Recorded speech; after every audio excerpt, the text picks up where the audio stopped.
Okay, what's up? Yeah, this has just been on my mind. Sometimes I wake up and I've got all these thoughts. So yeah, diversity. I feel like it's completely overrated, this concept that we have to have equal amounts of every different little group. I think quality trumps diversity every day of the week. Okay, for example, if I want to hire, I need five programmers. All right, I want the best. I don't care if it turns out it's five Asian guys or if it's four black women and one Hispanic guy. Like, it doesn't matter. I just want the five best. And there are actually huge or major problems that can occur if you try to fight that. So I want to talk about this from a few angles. So maybe first, like, even take the Oscars, this whole hashtag Oscars so white, which presumes that there should be equal amounts of black or what, there's so many different fields where you see a tendency. I've mentioned this before. Nurses are mostly female, or I'm pretty sure many of them are. There's so many factors that can account for trends. Okay, it could be discrimination. That's one of them, and that's the only one that a lot of people see. I think that's one of the weakest factors. And again, I've explained before. Economically, discrimination has costs, and it's not worth any company. Like, no matter how racist they are, if there is a black person that's really good at a certain job, it is in their interest to make a deal with them. And it may even help them realize, oh, black people aren't so bad. There's a there's a Thomas Sowell quote I really like: "Prejudice is free, but discrimination has costs." Something like that. Again, the idea is it doesn't matter what you think. That doesn't do anything. But as soon as you actually decide, I'm not going to hire that person because they're black or whatever reason, whatever group, because they're white, because it's a man. I don't want men working for my company because they get enough jobs already. Um, as soon as you do that, you're disadvantaging yourself because someone else will hire them, and you're missing out on someone that's good. So yeah, I just think the most important thing is to get the best people for whatever job. You should really not even look at their race. It shouldn't even matter. And when I say race, I mean or any inequality. You shouldn't know anything superficial. But here are some problems that occur if you try to control it and equalize things. There are many cases. I'm pretty sure blacks do not have a very good what's the graduating percentage at university in America, and the reason is slightly ironic. It's because there are so many universities that have a quota or have a thing where they try to get black people to go to their course, and they give them a scholarship or something, partially because they're black. The problem is, so you have students that are going into courses that that they didn't get into, they didn't pass the test, they're not at that level. And so why would you be surprised if you've got a black person that's got this level and they can get into these universities, but this university they can't get into? But since they're at that level, and we want more black, whether it's because the university wants to look good and look how many black students we've got, or if they're actually trying to be nice and like, we'll help you and you can come to our university to help equalize things because there's too much inequality. I'm not mocking it, but just some of the attitudes are stupid, I think. That black person that goes to that university and then ends up failing because they weren't at that level. It was too hard for them. And the tragedy is so many of these students, not necessarily just black students, but this is a pattern. This is, again, Thomas Sowell has talked about this in more detail. They could have gone to a regular university or even a pretty good university and passed and had a good chance because they were at that level. And I think there's a pattern here of sort of trying to fix things after the case rather than looking at the root causes and thinking, so why not that many blacks getting into university courses? We have to go back. Their education, why are they not doing well at high school? Maybe it goes even further back. Some people might call it a legacy of slavery, but I think that's really misleading. Slavery ended like in 1860 or so in America, right? Um, it's Blacks went from completely illiterate or almost completely illiterate to half literate or something by around the turn of the century, like 1900, I think, or something like that. So in 50 years, that's just a quote of her, without any special government, programs to try to help them, heaps of racism still in existence, and yet that much progress. And then there was a school called Dunbar I think maybe in Washington, it was a black school, like I guessing all black kids. Of course, segregation's bad, but I think the people that were running it were black people who had done quite well for themselves. They were among the first black people to say graduate from certain universities or something. Anyway, I don't know all the details, but that school was outperforming a lot of other schools, right? And instead of it was above the national average, I think, for America. Anyway, the main point I brought that up is because all of that happened without anyone doing anything fancy. It was actually really good. And instead of all these people on the left, instead of looking at this example and thinking, what can we learn from Dunbar? What happened that was right there? And then a lot of the people from Dunbar ended up being the first woman, black female, to get this kind of to graduate from this university, first black person to do this or that. It kept happening. Anyway, the point is there was all this progress before all the civil rights came into action in the 60s, all these laws and all these movements, even before that, to try to make sure we want to have an equal number of black people. It's really like patching a problem up, or I don't know, like just yanking out a plant and not getting to the root cause of it. It's you're gonna still have the same problem. You can let black people go into university courses all you want, but if they keep failing, is it worth it? It doesn't make sense. The other example would be if I hired 5 programmers and I decided the best were all these 5 white guys, but then I thought, you know what, let's get 4 white guys and then I'll get a woman, okay, just to make it, I want diversity, and then over time I find eventually she's not doing as good, and I eventually have to decide, I have to let you go because you're not performing. It has nothing to do with her being a woman. It has to do with her thing wasn't as good, her experience or her skills.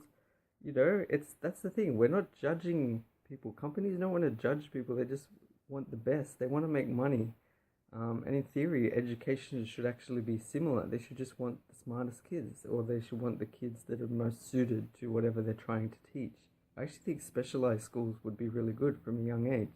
I don't get why every kid has to learn maths and English, up to year 12, when clearly a lot of them have completely lost interest or even fallen off the bandwagon or whatever. I don't know if that's a proper saying. Before they reach year 7 or at year 7, most adults I don't think actually understand algebra and they hate it. So why do we force them to do it?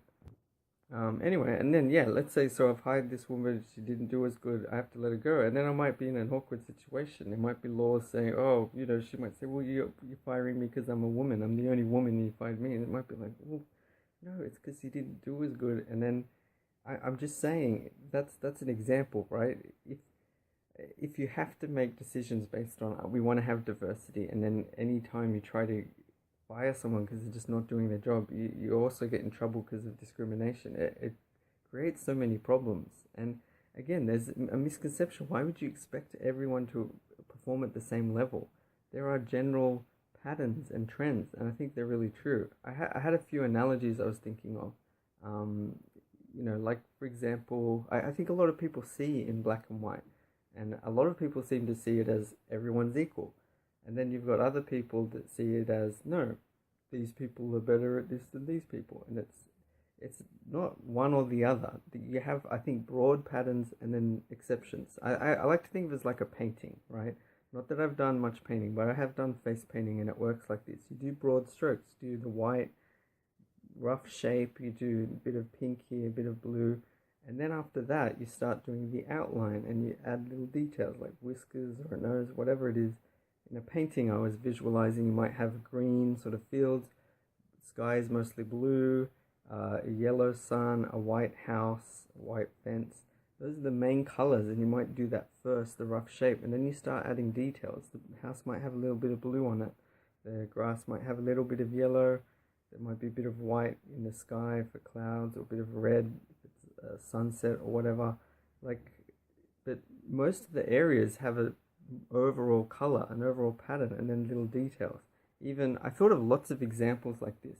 There's in philosophy, I think this happens a lot. Someone will say it's morally reprehensible, it's bad to kill people, right? I think most people would agree with that. I actually think it's a really bad red flag if someone says, yeah, because it's illegal. You can't kill people, it's illegal. It's like, well, that's the reason you don't kill people, it's because it's illegal. Oh, yeah, and I wouldn't do it. I mean, it's bad anyway, but I'm just saying it's illegal. But what I think is funny is like, what if you had the chance to kill Hitler in 1933, and you somehow knew the future, you know exactly what was going to happen, and you have a chance to shoot him? Is it bad to kill? And I think, yeah, some people might say, no, you still shouldn't kill, it's bad. And then, still this black and white mentality, and some people are going to might figure out, yeah, kill him, of course. But then they come to this conclusion, oh, so it's not a rule. You should, like, they so they throw the rule out. Like, you can't say it's bad to kill. No. It's like, no, you can't. I wish people could just see it's true almost all the time. It's completely true. You shouldn't kill people, but there may be certain little exceptions. Other examples would be Newton's laws of motion, or Newtonian mechanics, he's got three laws of motion, gravity. It was a huge revelation, and it's ingenious to realize gravity, what makes things fall on Earth, just regular objects falling down, what gives them weight, is the same force that makes the moon move around the Earth, and the Earth over time move around the sun. The reason the sun seems to be going around the Earth is because the Earth is spinning. The fact that the Earth is going around the sun is really reflected in seasons due to the Earth's tilt. Anyway, and the planets with their weird orbits, their weird movements through the sky, they're orbiting the sun. The fact that that's all due to gravity is amazing. But then to decide later on, if Einstein discovers his theory of relativity, special and general, in the early 20th century, you don't just throw out Newtonian. It doesn't disprove Newton's laws. It just means there's a bit more detail to it. And in particular, if things are moving really fast, or when it comes to space and time, they don't work quite the way you think. But Newton's theories are completely correct. They're utterly true. They're not wrong. They weren't disproven. It's just that the world is a bit richer, a bit more complicated. So yeah. So my point is, most of these groups, there's a strong pattern. Men are stronger than women. That's just the truth. Like, physically stronger, I mean. And then people will be like, well, there was this one woman and she was like really strong. She could lift like, yeah. So she's one of those exceptions. She's an exception to the rule. There is a rule, okay? And yeah, I think what's good is if you can be aware of that. So for example, it makes me so angry that in the past there were lots of cases where there might be a woman who's a scientist and she has really good ideas, or a mathematician, and then she's not taken seriously by the community.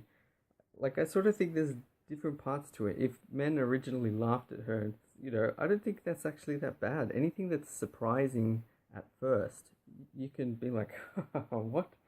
But once they laugh, she could just say, no, I'm serious. They could be like, oh, okay, well, what's your thing? And they'd be like, oh, wow, that's really good. Most women are really terrible, or don't really, it's very rare for that, but you're really smart. And you know what? You can have a position at this university. You could be a professor because you're that smart. I just think, have openness. And I don't know. I don't know why women weren't educated for so long. It's also funny to blame modern society for these things when it's like half the population was female. So it's half, if there was a problem, why didn't you bring it up ages ago? I don't know. I'm getting off topic now. So yeah, another interesting thing is this is actually kind of tricky because, I think racism, discrimination, anything like that is bad if it actually happens. But there are some things that are kind of tricky. I want to explain. Like, if there are statistical patterns. An example is like a little kid, okay? If they see a dog one day and they've never seen a dog before, and the dog barks at them and it's really mean, and then that kid learns, unsurprisingly, that dogs are scary or they're mean. And then later on, they see another cute little dog who's really friendly, and they get scared and they hide and then they start crying or whatever. And then every time they see a dog, they get scared. And it's not necessarily that they're not doggist, they're not animalist. They've learned to associate dogs with scary. And unfortunately, there are other statistical patterns. Like, I think, I don't know. These don't have to be true. It's the point that I'm making. People may associate black people with crime because most crimes are committed by black people in America. or more, they're overrepresented in that area. In prisons, they're overrepresented, but I think most of that is because of the crimes that are occurring. I'm not judging the reasons for why that happens. There may be multiple factors, like if the education's not good, if there's a lack of other alternatives, they're not having jobs. If the family's not, they don't have two parents. That could be like, I don't know. I'm not judging that, but this affects other things. So yeah, there may be a true statistic that black people are more likely to have committed crimes. Now there are these studies that have been done to check if there's discrimination when it comes to hiring people. And there's some flaws. I actually think it's pretty well done though. They randomize these resumes, they have different information, but they're all similar quality resumes for all different jobs. Randomize the fonts so it all looks real, like it's an actual resume written by someone. The only thing they change is the name, okay? And they had these stereotypical white names and black names. But I just found it funny because, like Jill was a name. I forget the other. Brad. Brad got way too many, like way more callbacks than others. Now maybe it's a bit of randomization, but they didn't really mention that. I just found that kind of funny that certain names were actually quite high and others were quite low. They were like, they ignored that. They just focused on black versus white. And there was a difference that and they didn't compare men and women because that might not have supported what they were aiming for. The problem is you've got names like Aisha, Latonya, I forget, some other names, maybe Kaisha, other things ending with Shah. Those ones were really low. There was a difference between the white names and the black names. But I was thinking, black people can have Jill. Jill could be a black person. I'm sure there are black people with the name of Jill or Sarah or Stephanie, any white name. There are black people with that name. And you don't know if the people... Anyway, so the pattern was the white names got more callbacks than the black names on average. But yeah, I specifically noticed the Shahs got very few callbacks. And we don't know the reasons. We don't know if they know that the person was white or black. It may have just been name familiarity. You might be more likely to pick a name. Or Sarah, yeah, I know someone who is Sarah. That's a nice name. And just even subconsciously if that happens. Whereas Latonya, they might not have any reference for that. Or and this is where the problem comes in. If they do realize it's a black name or they associate with something black and there is a statistical truth that black people are more associated with crime, less likely. It actually showed in the statistics they're far less likely to have completed high school. Their parents, I don't know why they included that. So for like the white names, it was 90-something% of their parents or their mother had completed high school. Whereas for the black names, it was anywhere from 30%, 60%, 70%, much lower of that percentage of their mothers had completed high school, something like that. And that's the thing. What you've got to be aware of is at very little cost to the people that are choosing the applicants, they can sort of discriminate and decide to go with the white names. It may be in their interest, not just because of their anything to do with race. In fact, even black employers will do this.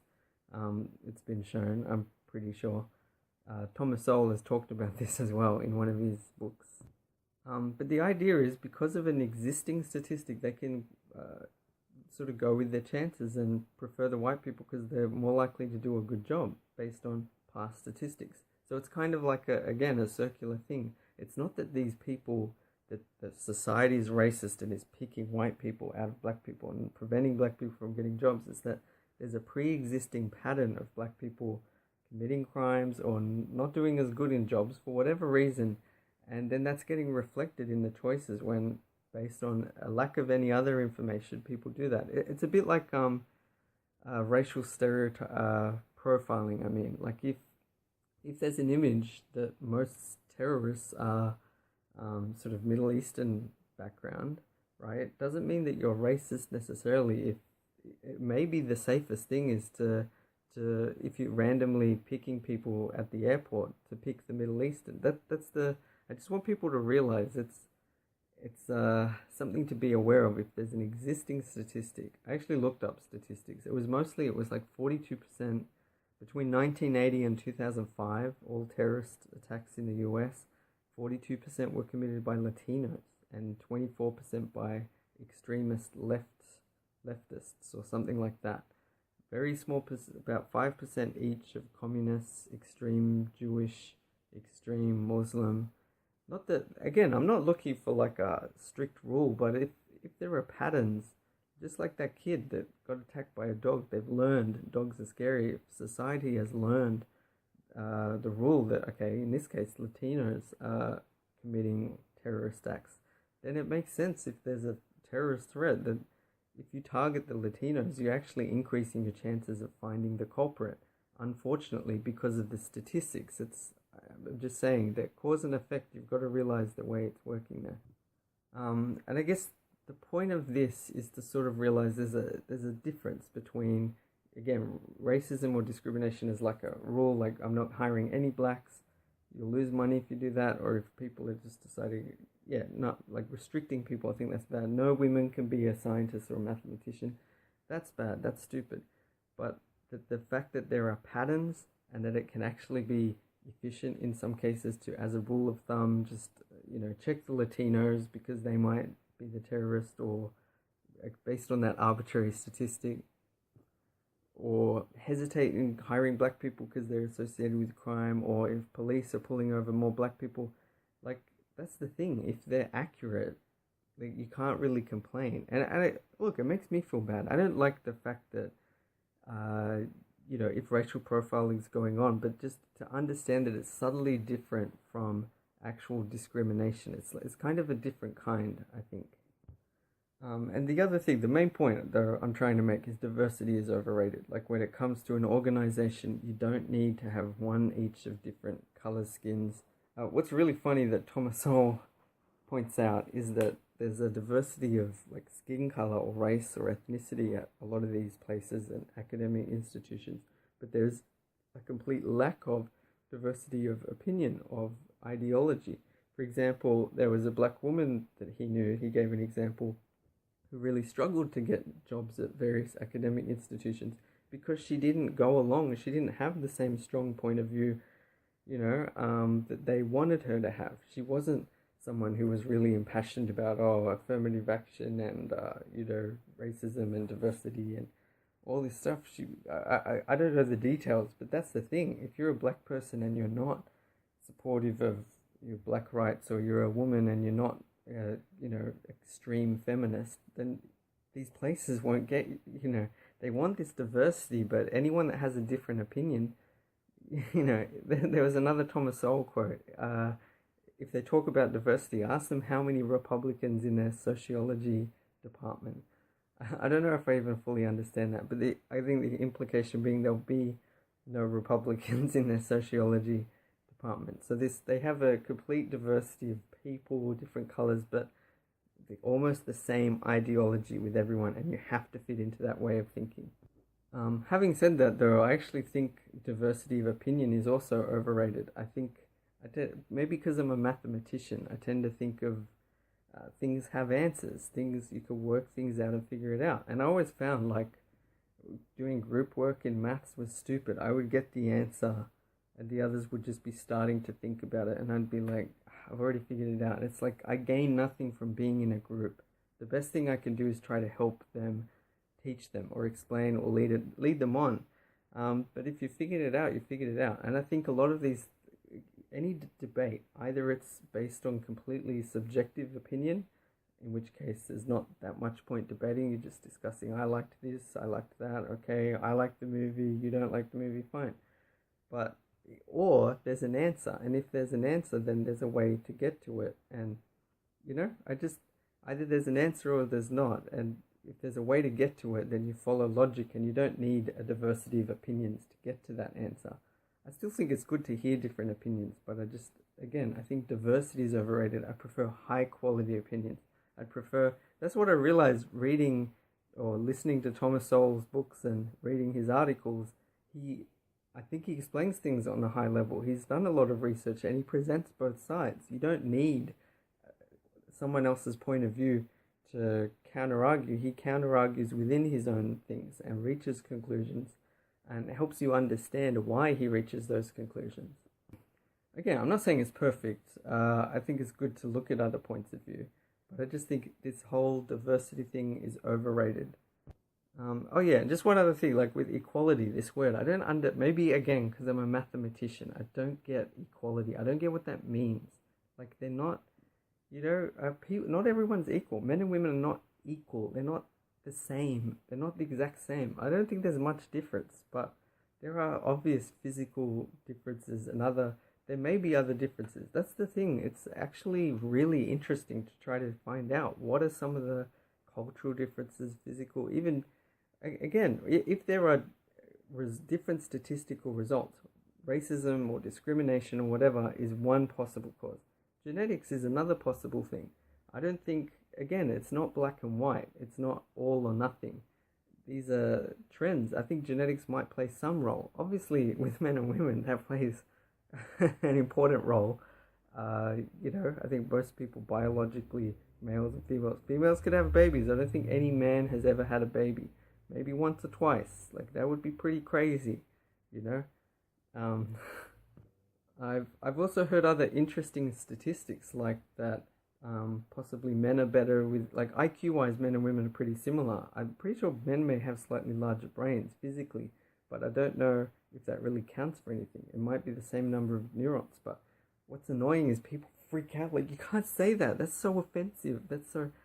Yeah, because it doesn't fit with what you want to already... It has to be this way. Everyone's equal. Anything that contradicts that is so, but yeah, I remember hearing maybe men are better at spatial reasoning and even like numbers. Definitely they're overrepresented in maths and physics and computer stuff, but there might be other reasons for that. And I don't think even chess is dominated by men.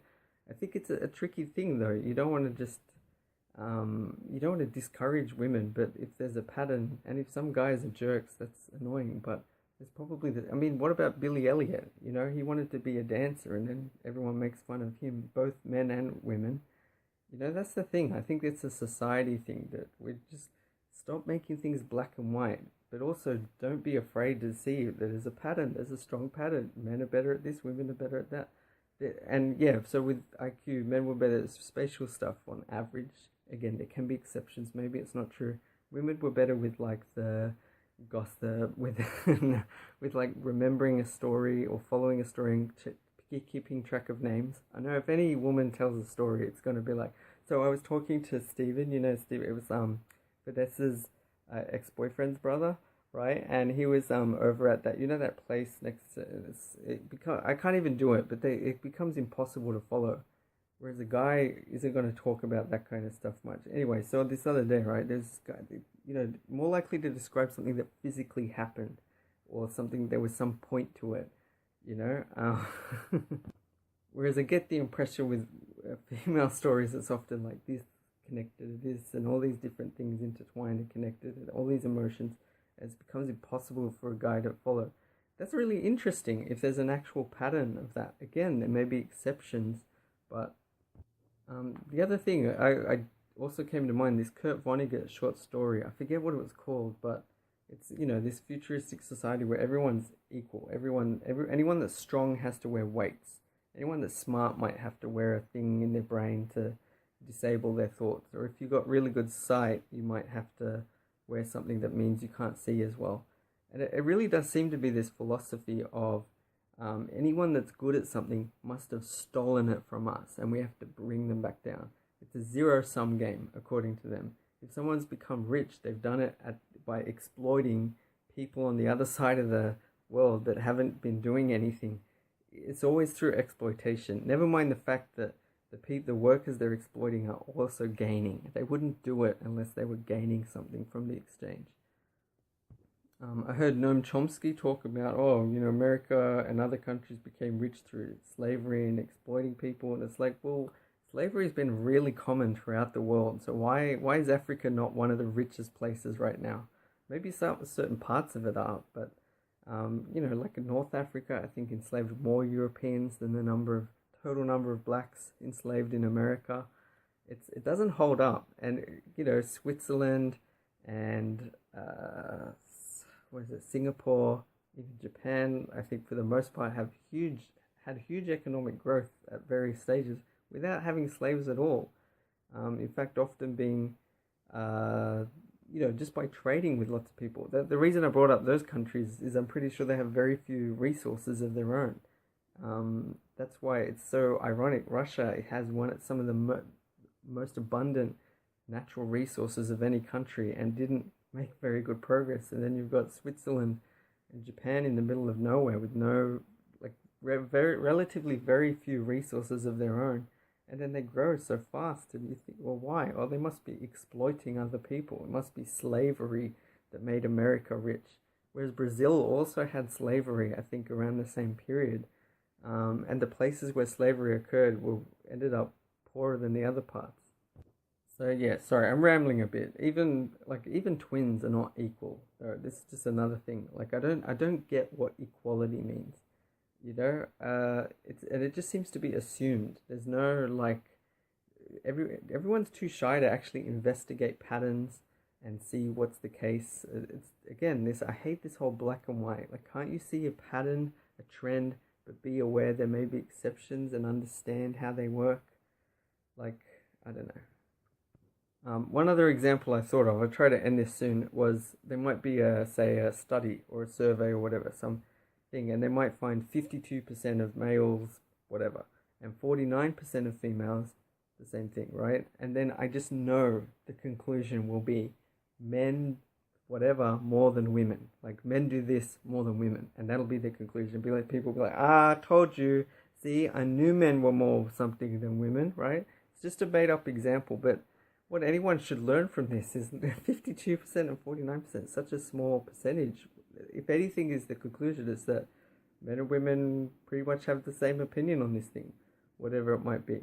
They do about half the time. But that's, again, this whole black and white thing. People want, there's a bit of information, you get a statistic like, oh, there are some people earning this much, some people earning this much. Conclusion is inequality and it's bad, and racism and discrimination. Or a university has no black students, and then it's like discrimination. Like, what if maybe the blacks just didn't test well enough to get into that? I just want to mention as well, it's really funny, or not actually funny at all, but apparently the early reasons for having quotas, we need diversity of, like, may have actually been at some universities to prevent many Jews from getting there. There are some universities that get lots of Jewish people. I don't know, I read this. Some of them might not have wanted that many Jewish people for whatever reason. See, everyone seems to hate the Jews everywhere. It's just insane. I don't get it. But what they did apparently to get around it, I read this in an article. I'll try to find it. But a lot of the Jewish people were coming from, say, the part of New York or something, east side, some area, a certain geographical location. So the excuse was, oh, we need more variety. We need to have people from this place, this place, this place. And it was really just a way to prevent as many Jews getting in. And then they get more people from the Midwest, from other states in America. And it's just funny, a lot of these rules, even minimum wage, they seem to have origins that were not completely noble, or at least some of the people that promoted it didn't have noble intentions. Like with minimum wage, trying to prevent immigrants or certain people that were willing to work for lower amounts, prevent them. I think it was certain immigrants, certain foreigners, and like, well, we don't want them to get a job. We want to have our people having jobs. So minimum wage was like an indirect way to say, oh, we want to make it sound positive, but to actually have, at least in some people's minds, this actually really bad reason for doing it. That's why these laws are really bad. Like, I saw a funny meme or image of a woman who was like upset, I think, because Donald Trump had won. And it's this idea that certain people on the left want really strong laws. They want the government to basically control people's lives, or to have all this equality and enforce all these things. But they get so upset if the other person wins and then someone else is enforcing. And I think the angle I'm coming from is stop having laws trying to control things and trying to make everything equal and the same, and just let things evolve naturally. Let people do what they can, and then we can reflect. If not enough black people are getting into universities compared to what we'd like, if they're committing most of the crimes, get to the root cause. Why is that the case? And instead of just having a solution, think long term. What can we do, or what's causing it? Because I actually think a lot of these laws actually make things worse. if if you're rewarding failure, like if you're giving welfare to people that have not earned money, it's sort of indirectly encouraging it. And if you're giving black people, just letting them go to universities and then they fail, you're just saying, oh, you don't actually need to get the marks. We're just gonna make everything equal. So you don't actually have to be equal. That's the other thing. Having a minimum wage does not make people worth that much. It just says, oh, that's the limit. Sending black people to universities that they didn't qualify for does not make them good enough for that. Having diversity in your job, hiring lots of different people, doesn't make them the best people. So just, quality trumps diversity every time, and diversity is completely overrated. Anyway, I'm going to leave it there. Hope that made sense. Okay, bye.